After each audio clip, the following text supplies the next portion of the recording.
Hi, this is Ed Fitzpatrick. If you enjoy local politics as much as I do, be sure to join our friends at Rhode Island PBS for the show A Lively Experiment. Hosted by Jim Hummel, the weekly series features journalists, pundits, and politicians debating the stories and issues that matter most to us Rhode Islanders. Tune in to A Lively Experiment and be part of the conversation. Fridays at 7 p.m. on Rhode Island PBS and wherever you get your podcasts.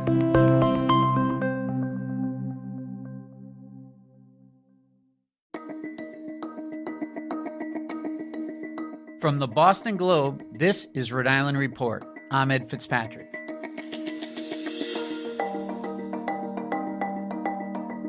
Welcome back to the podcast where we bring you big conversations from our very small state.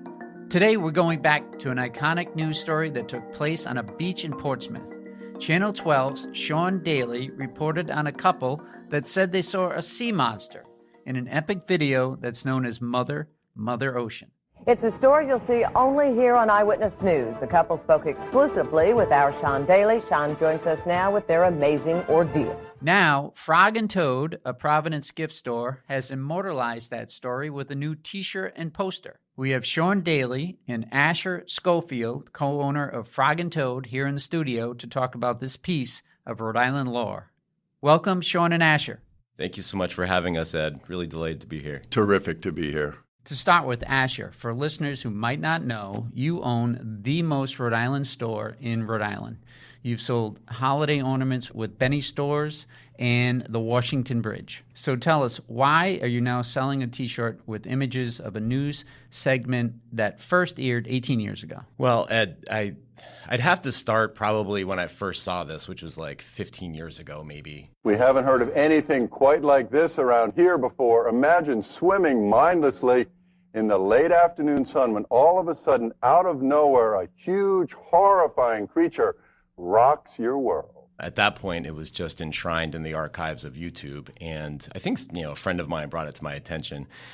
And I was just so captivated by the storytelling of this piece and the masterful short form cinema that Sean, to my right here, created. Tuesday afternoon here at Teddy's Beach in Portsmouth. What happened gives new meaning to this danger sign. It was such an incredible portrait of this place that we live. Like, you couldn't script a story like this one. It was low tide, and Rachel Carney was out beyond the danger sign, floating on her back, relaxing, when big trouble struck. Anytime maybe that I had a guest to our small state, I felt the need to show them this, to give them the full flavor of what it is. It was like a tourism film. To know Rhode Island. Yes. Introductory. 4.5 minutes of full indoctrination into Rhode Island culture and the idiosyncrasies and the characters that we have living here. I think the reason that we have it is that I've shown it so much to so many people that eventually a coworker was like, you need to make a t-shirt with this design on it. For those who have not seen the segment, and I recommend that all listeners do watch the whole thing, how do you sum it up? We've got two swimmers at a beach in Rhode Island who say they saw what? They saw a sea monster. That's the allegation anyway. I turned around, I heard a hissing sound. So I stopped, I looked beside me, and all I seen was a face come up with these big teeth. The verbiage used and the physicality used to describe said sea monster, the head the size of a basketball. I've never seen nothing like this before in my life. It comes up and it's got these fangs, like my fingers, right? The first, this many in the bottom, and about 2 or 3 at the top, plus layers inside, okay? They were in that moment. I mean, I think Rachel, one of the principals, had just come from counseling that morning before Sean's interview with her. Disturbing. I mean, it was a real trauma that they'd experienced. It was just a wonderful portrait of a regular day at the beach here. And on your website, you say the question remains, are you even a real Rhode Islander if you haven't seen this cinematic masterpiece? So what makes it so uniquely Rhode Island phenomenon? I think Sean tapped into the unique characters that we have living here. Rhode Island, we can all acknowledge, is a quirky state. Sure. With singular characters and people here and stories and narratives that you really don't encounter elsewhere. And it takes living here for a prolonged amount of time to understand that. It's hard to actually articulate it. I think you have to, it's a lived experience. It's our weird. It is our weird. So, Sean, tell us how you ended up finding this story in the first place. Out of desperation is, I think, what the original motivator was. We had nothing. And it was beyond a slow day. Whatever the next level of slow is, that's where we were. Middle of the summer. Middle of the summer, dog days of not quite August, because I think it was earlier, if memory serves. We were in the May, June area. We were desperate, and desperation does its own thing. You finally just start digging deeper and deeper into clips and this and that, and there was a tiny little couple of sentences, not even like a full small story, just the briefest of briefs in the Fall River Herald of all things.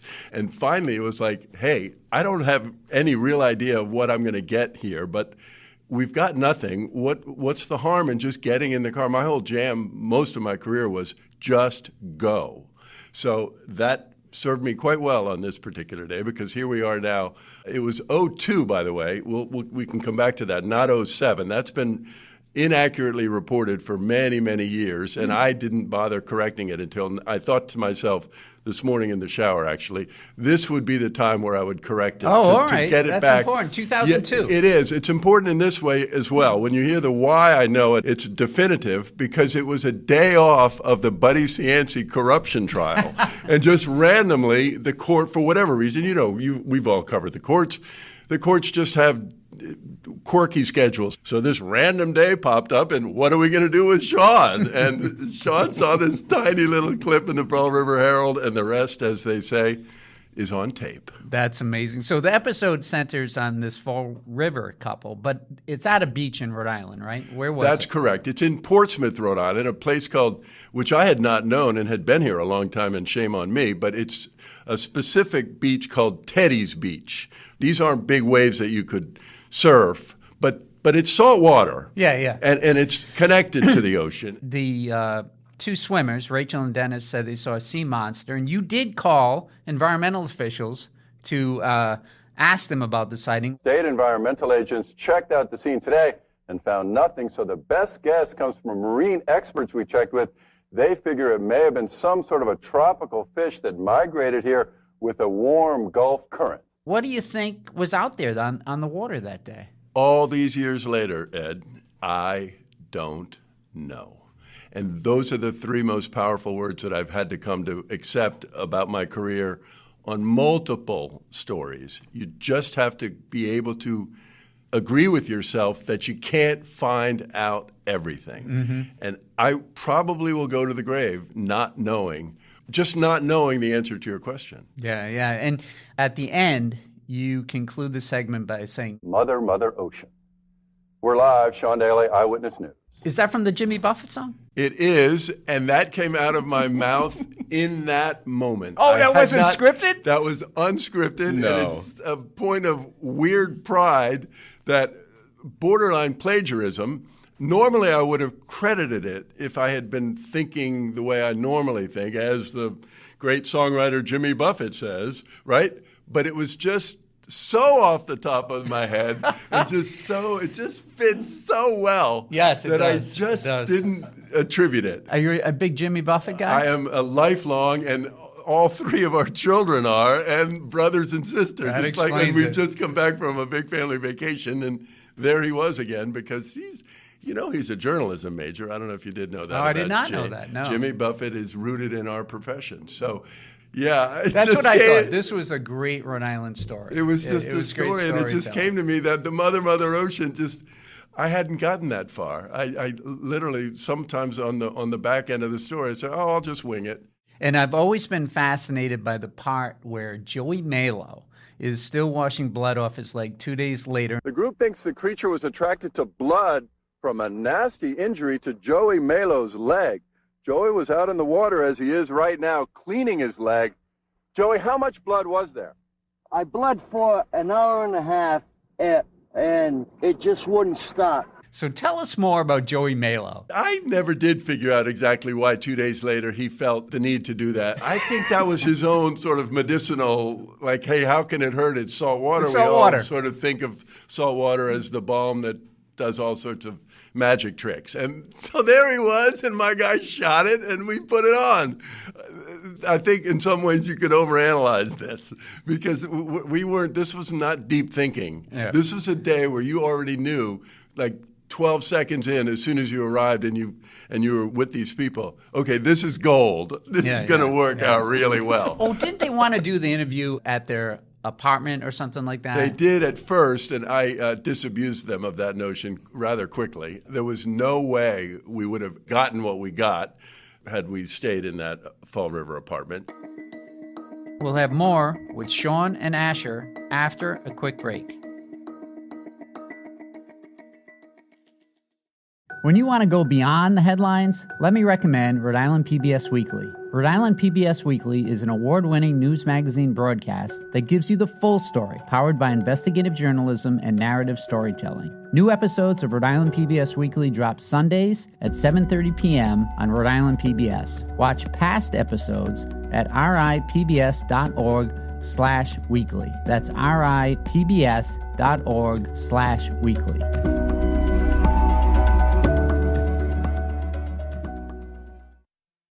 So Asher, tell us what's been the reaction to these T-shirts? Anecdotally, I would say people have been really, really excited about it. A lot of people just have felt seen or validated because I think they're getting that their infatuation with Sean's piece is understood on more of a cultural level than just their own personal viewership. I mean, I've gotten texts from people that I still need to respond to, by the way. I think when we first launched it, I got an avalanche of texts from people just being like, yes, oh my God, finally, I can't believe you did this.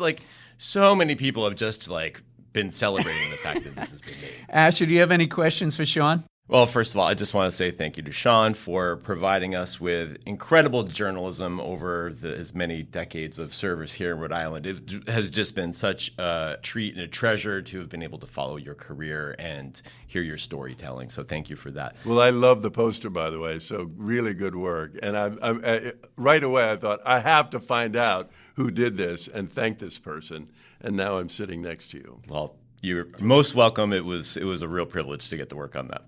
So my question would be, just my experience with Mother Ocean has been retroactive, right? As you pointed out, a lot of people only know about it because of the virtues of YouTube.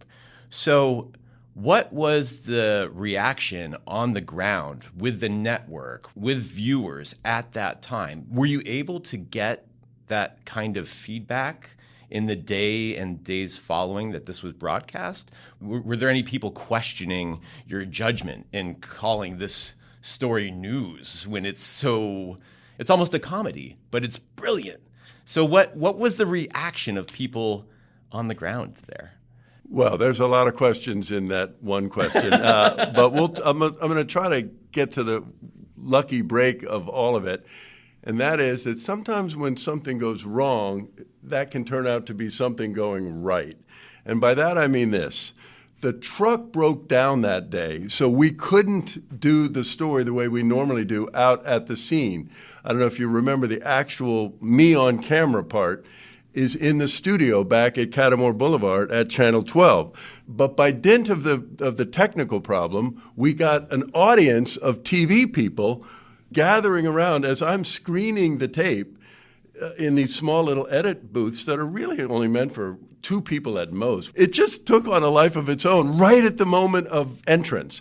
I got into the newsroom and people had already heard that Sean's got a Whopper or whatever, however that got translated. And it was almost make popcorn outside that edit booth while we're screening. And to the point that at one point I was like, hey, I got to make deadline here. And this led the news that night, right? It did. And that's another insane element to it, that what normally would have been a feature deeper into the show, because I think it was by dint of the crowd gathering that the producer just made a seat-of-the-pants judgment. Okay, we're moving this one up because this is different from... This is not your daily dose, pun intended. Yeah. God love that producer, because that did elevate it, I think. He, at one point, while the crowd was gathered, he specifically wormed his way to me and to my ear and literally came right up to my ear and whispered right in my ear, "Take whatever time you need." And I was like, wow. That's happened maybe 3 other times in my whole 42 years where you had something where the producer just could figure it out. I mean, you'd have to be brain dead not to see the reaction to some of these things. And this fell into that category where just go. And it sustained it. It was, I think it's almost 5 minutes. And I like how it begins by trying to place it into a larger context. This has been a summer of frightening animals in Rhode Island, a piranha in Coventry, an alligator in Lincoln, and now an unknown scary creature in Portsmouth. Whatever it was so big and so scary, a Fall River couple thought they were going to die. That was Karen Adams who broadcast it. I don't know who wrote that. I did not write that. It's tradition in television, oddly. We sometimes on the phone suggest what we call the anchor lead. I don't know if Karen wrote it or if somebody else wrote it, but I did not write that, and I loved it. I thought it was that was good. It was a good way in. The T-shirt's just part of this story. Our producer here, Megan Hall, discovered that in 2012, someone wrote a play about Mother, Mother Ocean. Who knew? Dawn Riddle says the play was performed in Philadelphia at 2 art galleries and 1 bike shop. Wow. Well, not only that, Sean, Dawn Riddle has a message for you. Hello, Sean Daly. This is Dawn Riddle. I actually recorded this many times because I am honestly starstruck in getting to send you a voice memo. I was shown the YouTube clip entitled Mother, Mother Ocean MP4 by a coworker in 2012 and decided to write a play based on all the information I could glean from your news story. And in my telling, the unknown scary creature was actually just trying to communicate a message of love to Rachel and ends up getting killed by the government, and it's implied also got Rachel pregnant. How is this even happening? My question for you is, if we restage the play, would you want to play yourself? I would be thrilled. Thrilled. I did have someone playing the Sean Daly character, and she did a great job, but you would probably do a better job. I would think so. I would think I would know how to play myself. You're born to play that role. Wow. Okay. How am I supposed to react to that? That was just such a treat. Whoever this is, one of my favorite phrases for the whole career was "the ball takes funny bounces." We have just witnessed the most recent bounce, and that was quite favorable. Thank you to whoever the fate gods are who produce these moments. Thank you. So you're open to the play. I'm wide open. We're going to hold you to that. Wide open. Dawn also had some follow-up questions. Whatever happened with this fish or whatever it was there people writing in or calling in to the news station and saying, like, I also saw a head shaped like a basketball and had it spit water at me? Or was it just a one and done? I don't know. Not that we ever found out about. Yeah. There might have been sightings of people who just kept it to themselves. But did anything, I mean, the question implies, was there ever anything more made of this? And not that I know of, but this is quite plenty. Just the fact that this clip, I think the real hero here is YouTube. Because but for the internet and the ability to save and share, we wouldn't be here. Yeah. Early in my career, way earlier, before any of this stuff was captured, it's lost to history. Yeah. Stuff got on television, and if somebody wasn't rolling tape somewhere, that was it. All right, Sean Daly, Asher Schofield, thank you for joining us today. The pleasure was mine. It's been an absolute honor. Thank you so much. To see the full Mother, Mother Ocean news segment and a video of the play and inspired, go to globe.com/Rhode Island. That's globe.com/Rhode Island. Rhode Island Report is a production of the Boston Globe. Today's episode was produced by Megan Hall. Our music is from APM.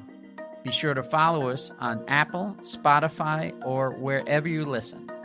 I'm Ed Fitzpatrick. See you next week.